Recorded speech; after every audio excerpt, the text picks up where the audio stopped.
არავითარი სამხრეთ ოსეთი ქართულ სამართლებრივ თუ პოლიტიკურ სივრცეში არ არსებობს. Ამ მოტივით ქართული ოცნება ყოფილი სამხრეთ ოსეთის ადმინისტრაციას აუქმებს. პარლამენტის თავმჯდომარის განცხადებით 2006 წელს ნაციონალურმა მოძრაობამ ხელოვნური ადმინისტრაციის შექმნით სეპარატისტულ პროცესებს ირიბი ლეგიტიმაცია მიანიჭა, რაც 2008 წელს რუსეთის მხრიდან სამაჩაბლოს ოკუპაციის ერთ-ერთ ხელშემწყობ ფაქტორად იქცა.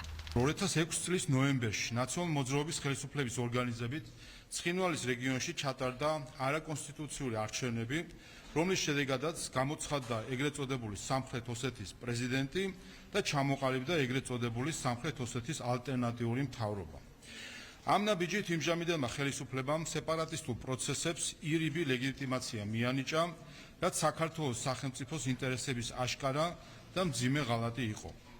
რამდენიმე თვის შემდეგ 2007 წლის ივნისში კვლავ კონსტიტუციის დარღვევით შეიქმნა დროებითი ადმინისტრაციულ-ტერიტორიული ერთეულის ადმინისტრაცია, რომელიც დაფუძნდა იმავე არაკონსტიტუციური ალტერნატიული მთავრობის ბაზაზე.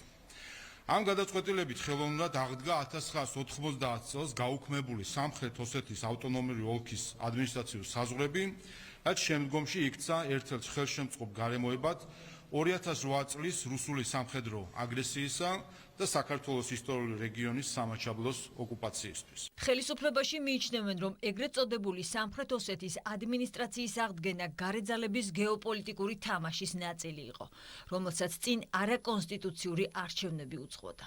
ფუნქციონირებას განაგრძობენ ახალგორის, ქურთის, თიღვისა და ერედვის მუნიციპალიტეტები, რომლებიც კონსტიტუციის სრული დაცვით არჩეულ იქნენ 2006 წელს და დღეს დევნილობაში არიან. ეს მუნიციპალიტეტები არიან ერთადერთი ლეგიტიმურად არჩეული და მოქმედი ხელისუფლება ცხინვალის რეგიონში და ამით საქართველოს სამართლებრივი და კონსტიტუციური ჩარჩოს ერთადერთი კანონიერი გაგრძელება. მიხეილ სააკაშვილის პარტიამ სამშობლოს ღალატის ბრალდებებს ტრადიციული ნარატივით უპასუხა და ხელისუფლება რუსული ინტერესების გატარებაში დაადანაშაულა. თუმცა ქართული ოცნების მსგავსად ეგრეთ წოდებულ სამხრეთ ოსეთის ადმინისტრაციის შექმნა გახარიას პარტიაშიც დანაშაულად მიაჩნიათ. ძალიან დიდი შეცდომა იყო, რაც შეეხება ეხლა ამ პროცესს, მე ვფიქრობ, ძალიან დასაფიქრებელია და სწორედ არის კარგად გასაანალიზებელი ეს ყველაფერი, რათა კიდე რამე ახალ საფრთხეებთან არ ქონდეს საქმე. ამ სამსახურს ჰქონდა თავისი კონკრეტული მიზანი და ამოცანა.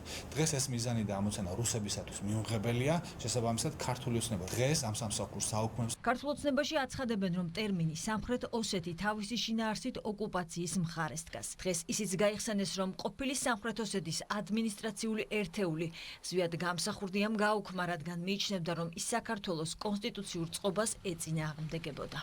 შემოიფარგლა საზღვრები, რომელსაც ახლა ოკუპანტი ძალა მიყვება და ეს არის ის საზღვრები, რომელსაც გამოყენებული იქნა მათ შორის სტრასბურგის სასამართლოში ჩვენი ქვეყნის ინტერესების საწინააღმდეგოდ და თითოეული ეს ნაბიჯი გადადგმულია მიხეილ სააკაშვილის ხელისუფლების პერიოდში და ახლა შესაძლებლობა გვაქვს, რომ კონსტიტუციურ ჩარჩოებში დაბრუნდეს ის მოცემულობა, რომელიც ჩვენს ქვეყანაშია. ჩვენ ქვეყანას სჭირდებოდა ძლიერი სუვერენიტეტი იმისთვის, რომ მიგვეყო ისეთი გადაწყვეტილებები, რომელიც ჩვენი ქვეყნის სუვერენიტეტს და სამართლიან ინტერესებს დაეფუძნებოდა. დღეს როგორც არასდროს ჩვენი ქვეყანა არის თავისთავადი და დამოუკიდებელი თავის გადაწყვეტილების მიღებაში, რაც პირველ რიგში გულისხმობს ეროვნული ინტერესების შესაბამისად მიღებულ გადაწყვეტილებებს. ინიციატივის კანონად ქცევას პარლამენტი წლის ბოლომდე გეგმავს. ყოფილი სამხრეთ ოსეთის ადმინისტრაცია 2026 წლის 1 იანვრიდან აღარ იარსებებს.